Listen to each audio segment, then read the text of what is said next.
The national education policy 2020 की जो इस बार आया है, फर्स्ट एजुकेशन पॉलिसी 1968 में आया, उसके बाद 1986 में, और उसको 1992 में उसको मॉडिफाई किया गया है।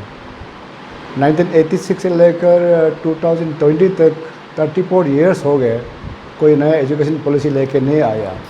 इस बार हमारी भाजपा सरकार, केंद्र सरकार ने जो नया एजुकेशन पॉलिसी 2020 में लेके आया, मैं उसके बहुत स्वागत करता हूँ। ये आज की परिस्थिति के साथ, आज की संबंध के साथ जो नीतियाँ लेके आए, बहुत अच्छी नीतियाँ हैं।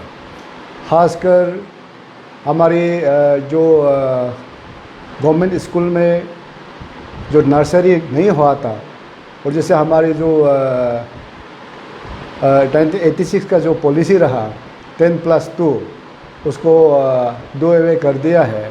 साथ ही साथ इस बार जो पॉलिसी लेके आया 5+3+3+3+4 पॉलिसी लेके आया, जिससे कि इसका जो मेन मुद्दा है अर्ली चाइल्डहुड केयर एजुकेशंस, जो हमारी पहले जो एजुकेशन नीति में हमारे बच्चे 6 साल की उम्र में डायरेक्ट क्लास 1 में एडमिशन लिया करते थे, और जिसकी फाउंडेशन बिल्कुल कमज़ोर था, और उसको मद्देनज़र देख के हम लोग भी, अरुणाचल सरकार ने भी सोचा कि हम प्री प्राइमरी स्कूल शुरू करना है।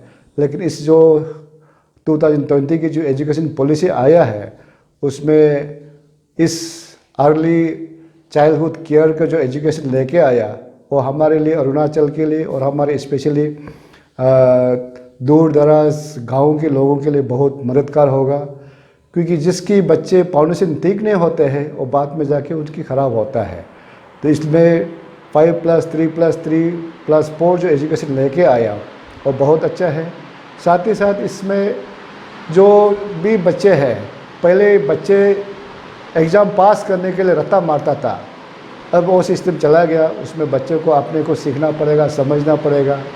और साथ ही साथ हमारे जो बच्चे क्लास 6 ऑनवर्ड्स है, वोकेशनल क्लास ले सकते हैं, सब्जेक्ट एक है जो सिर्फ अपने से बच्चे को करिकुलम एक्टिविटी कर सके।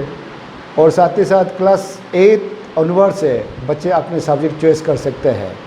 और हमारी जो क्लास 12 तक की जो जितना भी एग्ज़ाम होगा, वो सेमेस्टर सिस्टम में होगा, जिसके हमारे बच्चों को बहुत फ़ायदा होगा।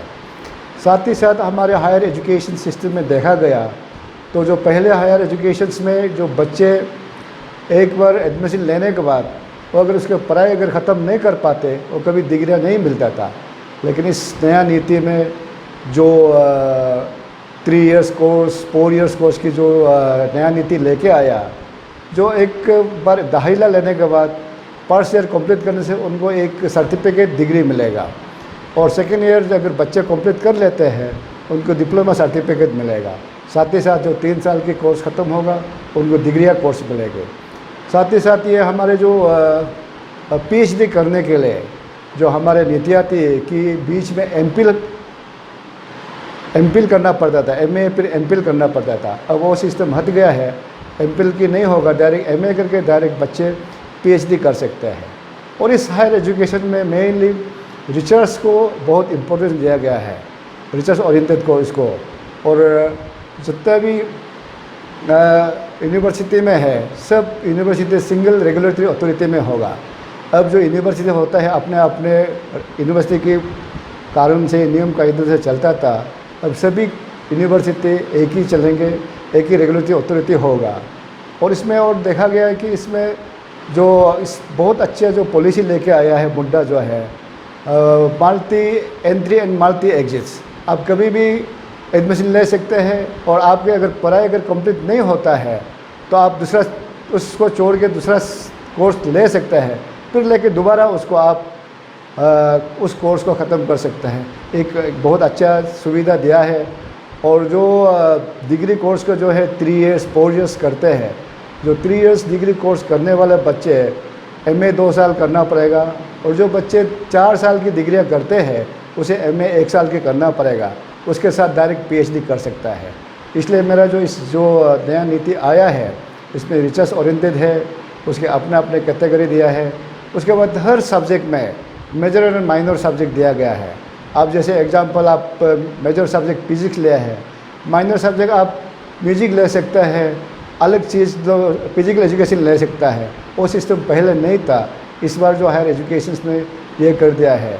साथ ही साथ हमारे जो कॉलेजेस है वो अपने आप कॉलेज अपने आप ऑटोनोमस हो जाएगा, जिसके स्टूडेंट 3000 से स्टूडेंट 3000 से ऊपर बच्चे होंगे वो ऑटोनोमस कॉलेज होंगे। उनको किसी का साथ ये एप्लीकेशन करने की दरकार नहीं होगा। और जो पहले हमारे जितने भी कॉलेजेस है एफिलिएटेड हुआ करता था वो एफिलिएटेड नहीं होगा। इस बार जितना भी यूनिवर्सिटी होगा, डीम यूनिवर्सिटी बोलो, गवर्नमेंट यूनिवर्सिटी बोलो, प्राइवेट यूनिवर्सिटी, सब सिंगल अथॉरिटी में आएगा, सब सिंगल अथॉरिटी के साथ सब। और उसका जो डिग्रियाँ के भी क्रेडिट भी है, सबको रैंकिंग भी एक एक कैटेगरी मिलेगा। ये सब देख के ये जो इस बार को जो शिक्षा जो नया एजुकेशन पॉलिसी लेके आया है, मैं उसके अपने अरुणाचल के जो शिक्षा मंत्री हिसाब से स्वागत करता हूँ। और ये मैं अपने तरफ से देखा जाए तो ये पॉलिसी बहुत अच्छा है। और इसमें इस जो मुहिम में जो हमारे माननीय प्रधानमंत्री श्री नरेंद्र मोदी जी और हमारी जो HRD के मंत्री श्री पोखराज जी को मैं बहुत बहुत धन्यवाद देना चाहूँगा। साथ ही साथ यही नहीं, जो मिनिस्ट्री ऑफ HRD था उसका नया एजुकेशन मिनिस्ट्री ऑफ एजुकेशन ही अभी कहा जाएगा। इसके लिए मैं उसको मैं स्वागत करता हूँ।